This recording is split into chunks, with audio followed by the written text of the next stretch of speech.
दोस्तों, फरवरी के खत्म होने से पहले ही एक लड़ाई शुरू हुई जिसमें कि ऑपरेशन चलाया गया अमेरिका और इजराइल के द्वारा संयुक्त रूप से ईरान पर।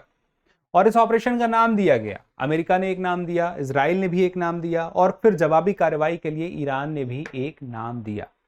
तो अब हम इन तीनों के नाम जानते हैं, किस नाम के साथ किस देश का संबंध है और उस नाम का अपना क्या कोई खास मतलब भी है, और ये सब आखिर लड़ाई हो किस बात पे रही है, चलिए समझते हैं। सबसे पहले ऑपरेशन एपिक फ्यूरी। अब ये ऑपरेशन एपिक फ्यूरी का संबंध किससे है? अमेरिका से है, यानी कि हम कह सकते हैं यूएसए से है। और एपिक में का मतलब होता है ऐतिहासिक, फ्यूरी का मतलब होता है गुस्सा, तो एक ऐतिहासिक गुस्सा। फिर उसके बाद इसी संयुक्त ऑपरेशन को इजराइल ने क्या नाम दिया? उसने कहा रोरिंग लॉयन, यानी कि शेर की जो दहाड़ होती है वो नाम दिया। अब दरअसल होता यह है कि जो यहूदी धर्म है उसमें शेर का बड़ा महत्व है। तो आज से कुछ महीने पहले जब ईरान पर एक और कार्रवाई की थी इजराइल ने, तो उसका नाम क्या रखा था? ऑपरेशन राइजिंग लॉयन, और इस बार रोरिंग लॉयन। अब तीसरा जो नाम आ जाता है ऑपरेशन फतेह खैबर। अब फतेह खैबर का मतलब क्या हुआ? ये ईरान ने जो नाम रखा है, दरअसल प्राचीन काल में बहुत समय पहले खैबर नाम का एक क्षेत्र था यहूदियों का, जहां पर विजय पाई गई थी, यानी कि फतेह हासिल किया गया था, उसी से बना फतेह खैबर। तो ये नाम ईरान ने दिया है। अब बात आती है कि ये पूरी पूरी लड़ाई किस बात पे चल रही है। दरअसल ये कहना है कि ईरान जो है परमाणु बम बनाने की फिराक में है, और लगातार कई सालों से, अब तो दशकों हो गए तब से ये बात आरोप लगाई जा रहा है। यूएन हम कहें, अमेरिका कहें, उन्होंने कई आर्थिक हजारों प्रतिबंध ईरान पे इस बात पे लग चुके हैं। इसी वजह से हम कह सकते हैं कि इन्हीं प्रतिबंधों की वजह से भारत भी ईरान से तेल आयात नहीं करता है। अब बात आती है कि क्या है ये, कैसा है, किस प्रकार से परमाणु बम बना रहे हैं, इतने समय से वो बनाए जा रहे हैं, बन भी नहीं रहा है। तो दरअसल होता यह है कि जो यूरेनियम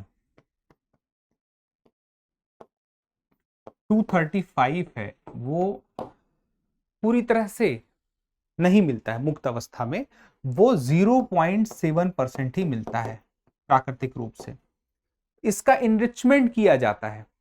तो जब इसका इनरिचमेंट किया जाता है तो इनरिचमेंट के लिए इसे 90% तक जब हम पहुंचाएंगे संवर्धन करके, यानी कि इसकी मात्रा को और बेहतर करेंगे, तब वह बम के रूप में काम आएगी। जो जो हम कह सकते हैं कि न्यूक्लियर रिएक्टर्स होते हैं, वहां पे 5% के आसपास भी अगर हम इनरिचमेंट कर लेते हैं यूरेनियम का तो काम चल जाता है।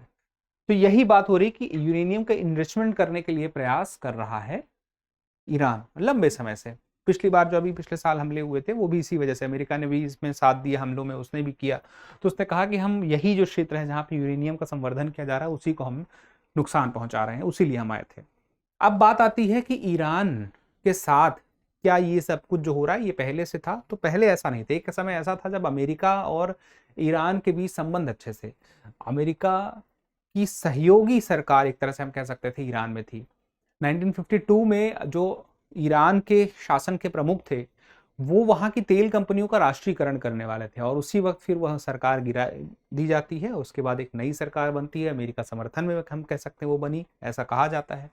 फिर उसके बाद होता यह है कि वहां पे जो भी कार्य हो रहे थे वो पश्चिम से प्रभावित ज्यादा थे। कहा जा रहा था कि ऐसा कल्चर वहां डेवलप हो रहा है जो पश्चिमी है, अमेरिका की तरह का कल्चर है। वहां के खान पान, रहन सहन, महिलाओं का कपड़ा पहनना, ये सब कुछ। तो इसको एक व्हाइट रेवोल्यूशन नाम भी दिया गया। लेकिन उसके बाद कई धर्म से जुड़े हुए लोग इस बात को पसंद नहीं भी कर रहे थे, और धीरे धीरे वो एकजुट हुए। इसके बाद आवाज उठाई गई। आवाज उठाने वालों के जो प्रमुख रहे वो थे आयतुल्ला खुमैनी।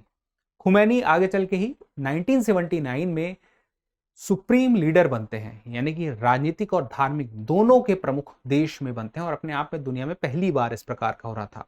और एक शिया देश के रूप में ईरान जो है वह स्थापित हो, तो पूरी दुनिया में एक ही वही देश था जो शिया देश के रूप में स्थापित है।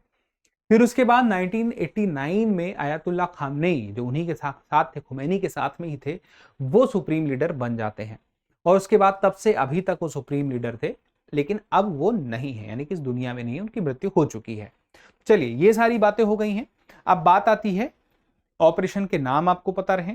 अब ये पता रहे कि जो ईरान है वह नाम कैसे बना है। तो ईरान के नाम के पीछे भी हम देखें तो इसको हमने फारस के नाम से भी जाना है, इसको हमने पर्शिया के नाम से भी जाना है, और ईरान का नाम एरियान से बना है। जो हम कहते हैं कि आर्य क्षेत्र नाम का एक क्षेत्र था, उसी आर्य क्षेत्र के नाम से ही एक क्षेत्र, एक प्रांत था वहां पे एरियान, उसी एरियान से आगे चल के कहा जाता है कि फिर वो ईरान नाम बना। यही सारी बातें थी। अब हम आपसे एक छोटा सा सवाल पूछेंगे। सवाल ये है कि इस्लामिक क्रांति किस वर्ष हुई थी, कमेंट करके हमें बता दीजिएगा। और दूसरा ये कि ऑपरेशन राइजिंग लायन किस देश का ऑपरेशन था, किस देश के खिलाफ था, ये कमेंट करके बता दीजिएगा। आपने पूरा वीडियो देखा है तो आपको जानकारी है ही। चैनल जिन्होंने सब्सक्राइब नहीं किया है, चैनल सब्सक्राइब कर लीजिएगा, क्योंकि बहुत सारी परीक्षा से जुड़ी हुई जानकारियां जो आपके लिए महत्वपूर्ण हैं वो आपको समय समय पर इसी तरह से मिलती रहेंगी। मिलते हैं अगले सेशन में। धन्यवाद। अब एग्जाम की तैयारी को और बेहतर करने के लिए हमारे चैनल को लाइक, शेयर और सब्सक्राइब करना ना भूलें।